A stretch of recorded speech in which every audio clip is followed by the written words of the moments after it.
Detail చూస్తే అమరావతిలో మాజీ ప్రధాని వాజ్పేయి విగ్రహావిష్కరణ కార్యక్రమం జరిగింది. వెంకటాయపాలెం సమీపంలో 13 అడుగుల వాజ్పేయి కాంస్య విగ్రహాన్ని ఏర్పాటు చేశారు. సీఎం చంద్రబాబు, కేంద్ర మంత్రి శివరాజ్ సింగ్ చౌహాన్ ఈ విగ్రహాన్ని ఆవిష్కరించారు. ఇప్పుడు ఆ కార్యక్రమాన్ని లైవ్ ద్వారా చూద్దాం. ఎక్కడైతే అటల్ బిహారీ వాజ్పేయి గారు జన్మించారో అటువంటి పుణ్యభూమి నుంచి ఈ కార్యక్రమం కోసం విచ్చేయటమే కాకుండా ఆయన పోటీ చేసిన విదిశా అనే ఒక నియోజకవర్గం నుంచి అప్రతిహాతంగా మొన్న జరిగిన ఎన్నికల్లో దేశంలోనే అత్యధిక మెజార్టీతో గెలిచిన నేత, మాజీ మధ్యప్రదేశ్ ముఖ్యమంత్రి, ప్రస్తుతం వ్యవసాయ అలాగే గ్రామీణాభివృద్ధి యొక్క మంత్రిగా పనిచేస్తున్న శ్రీ శివరాజ్ సింగ్ చౌహాన్ గారు రావటం ఏదైతుందో ఈ కార్యక్రమానికి మరింత వన్నె తెచ్చింది. शिवराज जी, हम बहुत आभार है, आपने ऐसे उनकी जन्मभूमि से इधर का अमरावती जैसा पुण्य भूमि को पधारिया. ये हमारे लिए बहुत सौभाग्य है, हम बहुत आभारी है. आप इधर आके हमको बहुत प्रसन्न भी मिला था. बहुत बहुत धन्यवाद.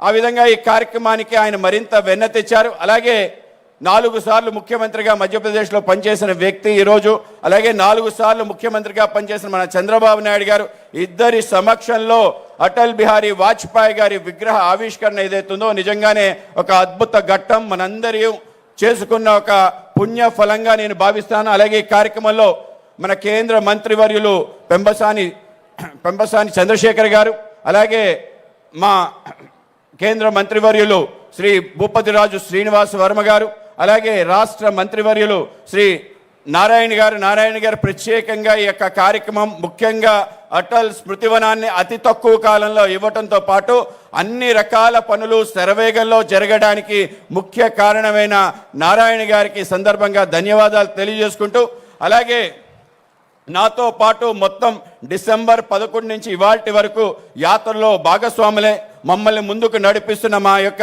నాయకులు, అలాగే రాష్ట్ర వైద్య శాఖ మంత్రులు శ్రీ వై సత్యకుమార్ గారికి, అలాగే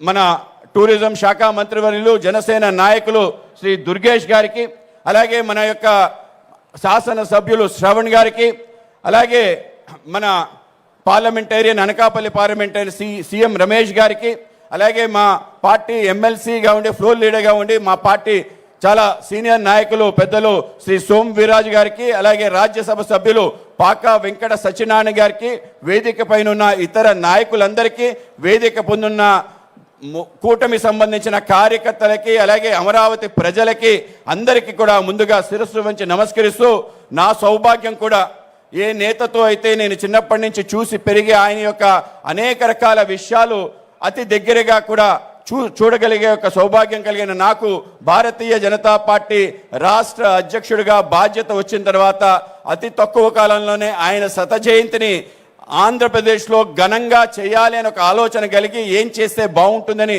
ఒక తలంపుతో ప్రతి జిల్లాలో ఆయన యొక్క విగ్రహాన్ని ఆవిష్కరించి ఏ విగ్రహం ద్వారా మనందరికీ కూడా తప్పనిసరిగా స్ఫూర్తి ఈ తరానికి రాబో తరానికి కూడా కలిగే అవకాశం ఉంటుందో అటువంటి విగ్రహాన్ని ఆవిష్కరించాలని ఒక ఆలోచన వచ్చిన వెంటనే మన గౌరవ ముఖ్యమంత్రి చంద్రబాబు నాయుడు గారి దగ్గరికి వెళ్ళి ఈ ఆలోచన చేస్తున్నామంటే ఆయనే చెప్పాడు, నాకు అత్యంత ఇష్టమైన నాయకుడు ఎవరైనా ఉన్నారు అంటే అటల్ బిహారీ వాజ్పేయి. ఆయన యొక్క ఆత్మీయత, ఆయనతో కలిసి నేను తిరిగిన అనేక రకాల సందర్భాలు గుర్తు చేసుకుంటూ నేనే నిర్వహిస్తానన్నాడు.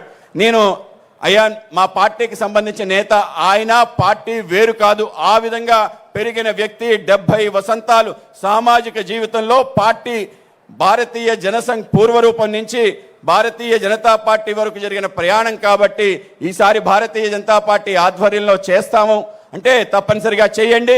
తప్పనిసరిగా కూటమి సంబంధించిన ఎమ్మెల్యేలు, ఎమ్మెల్సీలు, మంత్రులు అందరూ సహకరించే విధంగా ముందుకు వెళ్తారని ఆ విధంగా దీవించి పంపించడం జరిగింది. కేవలం చెప్పడమే కాకుండా అందరికీ టెలికాన్ఫరెన్స్ నిర్వహించుకొని అటల్ బిహారీ వాజ్పేయి గారు మీ ప్రాంతాల్లో విగ్రహావిష్కరణ సభలకి పూర్తి సహకారం అందించమని ఆయన చెప్పటం ఆయన యొక్క పెద్ద మనసుకి, ఆయన వ్యక్తిత్వానికి నిదర్శనం. కనుకనే ముందుగా మన గౌరవ ముఖ్యమంత్రి చంద్రబాబు నాయుడు గారికి నేను మరొకసారి ధన్యవాదాలు.